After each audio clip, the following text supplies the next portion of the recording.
Bismillahirrahmanirrahim. Assalamualaikum warahmatullahi wabarakatuh. Saya Ali Magarab dengan NIM 19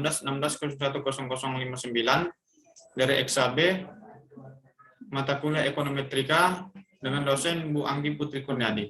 Yang mana tujuan dari video ini adalah untuk memenuhi tugas UAS saya. Baiklah, angka pertama yang akan saya jelaskan adalah tentang judul penelitian, variabel dan bentuk persamaan regresi data panel.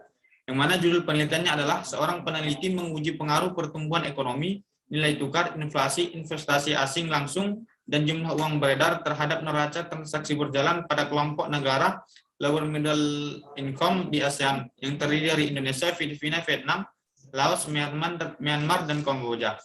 Yang mana kerangka konseptualnya seperti gambar ini, pertumbuhan ekonomi, variabel pertumbuhan ekonomi sebagai X1, nilai tukar X2, inflasi X3, investasi asing langsung X4, dan jumlah uang beredar X5. Sedangkan neraca transaksi berjalan adalah Y.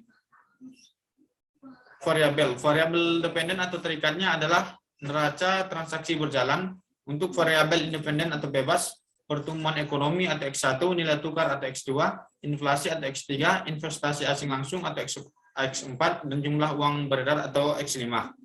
Sedangkan untuk bentuk persamaan regresi data panelnya, yaitu YIT sama dengan B1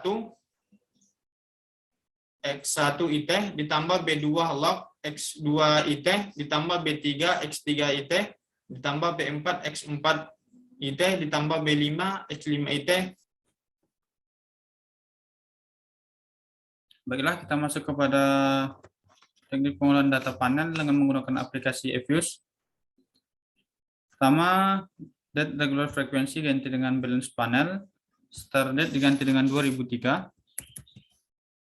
end date diganti dengan 2020, diisi dengan 2020, number of cross-nya diganti dengan 6. Klik OK.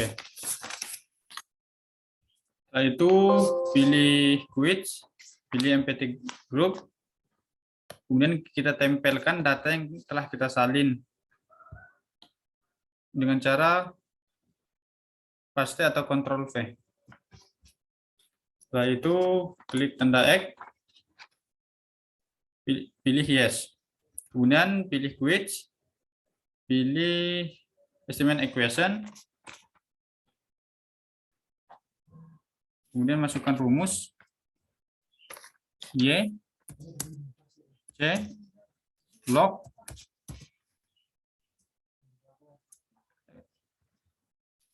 YC, X1, log, X2, X3, X4, X5. Klik OK. Kemudian kita ganti dengan simpan dengan freeze, klik name, ganti dengan CEM. Klik OK. Kemudian klik estimate, pilih panel option, non diganti dengan fixed,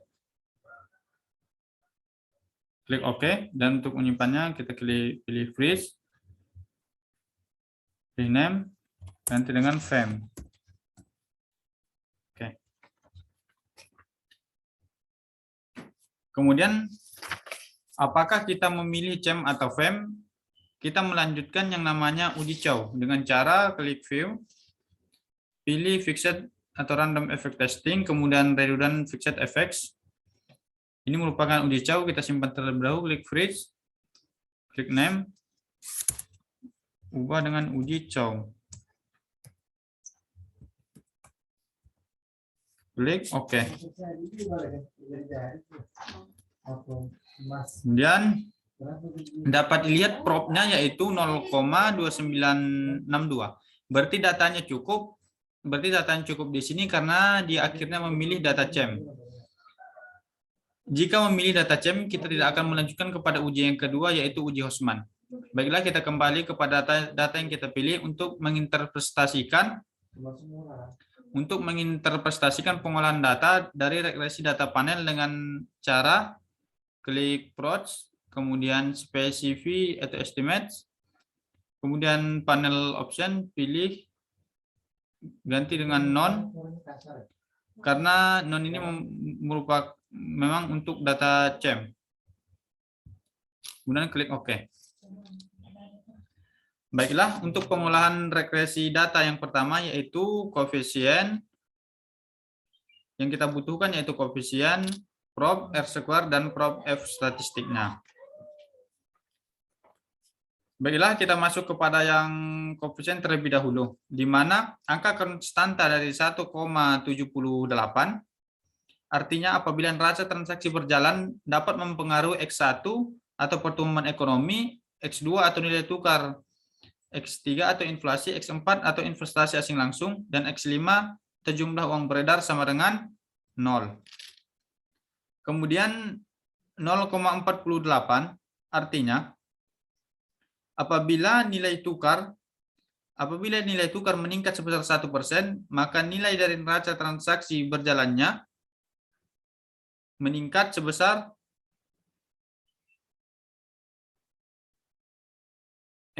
pertama X1 yaitu 0,48, artinya apabila pertumbuhan ekonomi meningkat sebesar 1%, maka nilai dari neraca transaksi berjalannya meningkat sebesar 0,48. Kemudian arti dari nilai koefisien 0,11 artinya apabila nilai tukar meningkat sebesar 1%, maka nilai dari neraca transaksi berjalannya menurun sebesar min 0,11. Kemudian nilai dari koefisien min 0,16 artinya apabila inflasi meningkat sebesar 1%, maka nilai dari neraca transaksi berjalannya menurun sebesar min 0,16.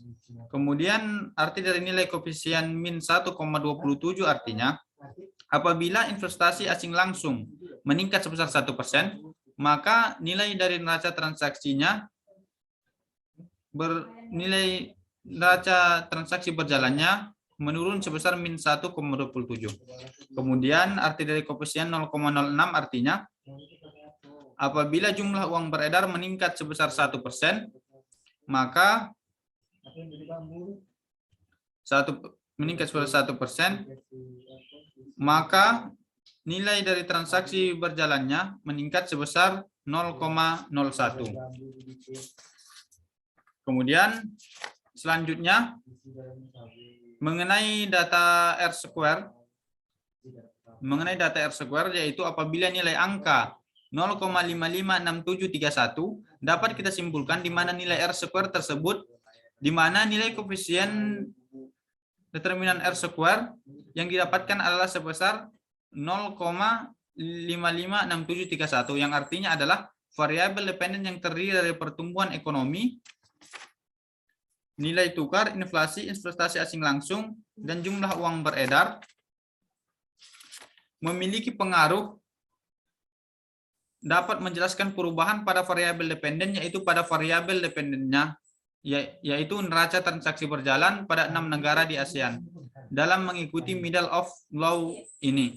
Dan sisanya dapat dilihat sebesar sisa dari 53,6731% untuk dijelaskan oleh variabel lain di luar dari model yang digunakan ini.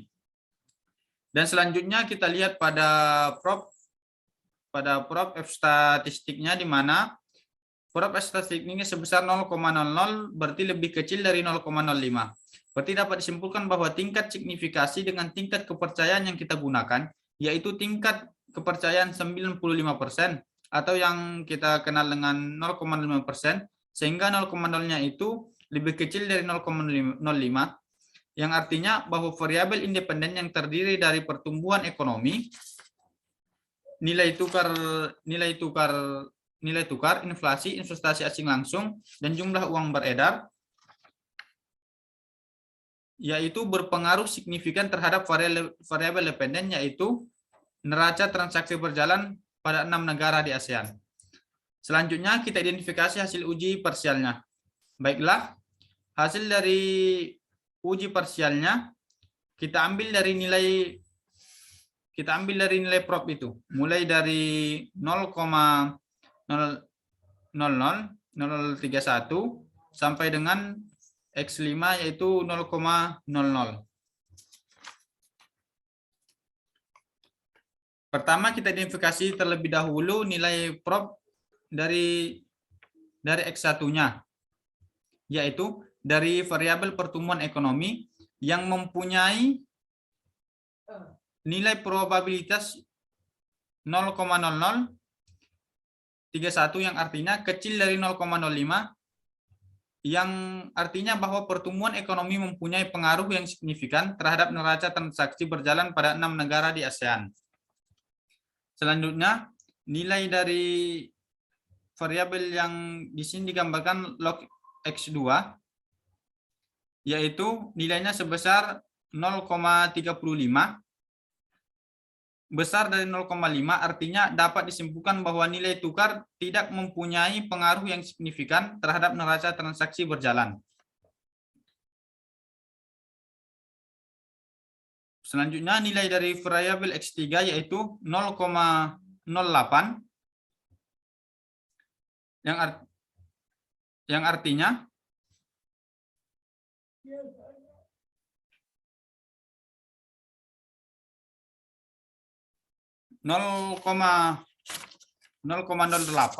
yang artinya inflasi,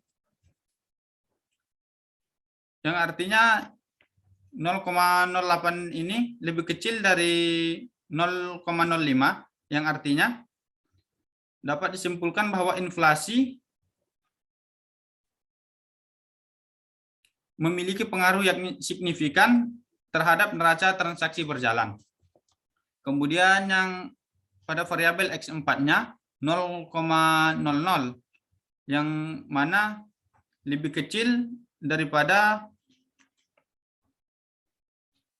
0,05, berarti investasi asing langsung memiliki pengaruh yang signifikan terhadap neraca transaksi berjalan.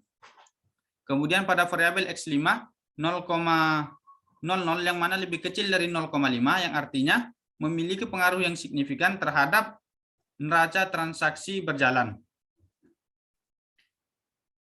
Selanjutnya kita lanjutkan kepada pengolahan data, yaitu uji asumsi klasiknya. Pertama kita klik receipt terlebih dahulu. Kemudian kita klik quiz. Pilih general series. Kemudian masukkan rumus resap sama dengan ABS dalam kurung receipt. Kurung, klik OK.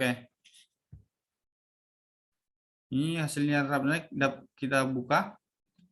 Datanya sudah masuk, kemudian kita klik kembali resap.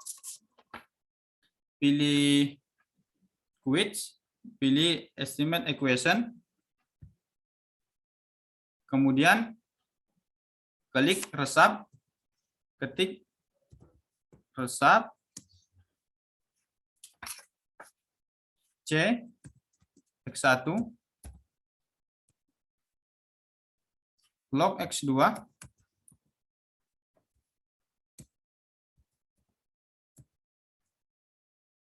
X3 X4 X5. Oke. Kemudian kita klik OK. Kemudian pilih yes. Ini adalah uji heteroskedastisitasnya. Kita simpan dulu, freeze, name, kemudian uji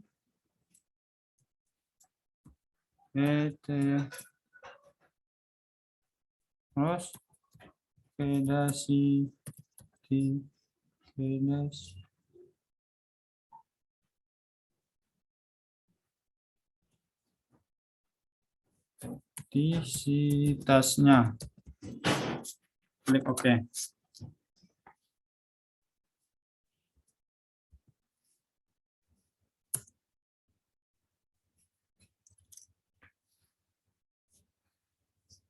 Di mana kita lihat nilai dari uji heteroskedasitas ada beberapa nilai hurufnya di atas 0,05 dan ada juga beberapa yang di bawah 0,05. Heteroskedasitas itu kalau dia besar dia akan terbebas dari heteroskedasitas variabelnya. Kemudian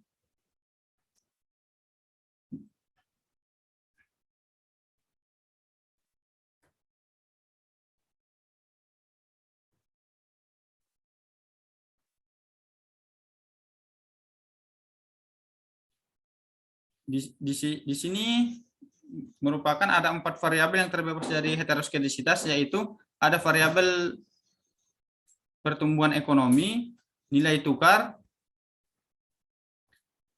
X3, jumlah uang beredar, kecuali X4 karena kecil dari 0,05.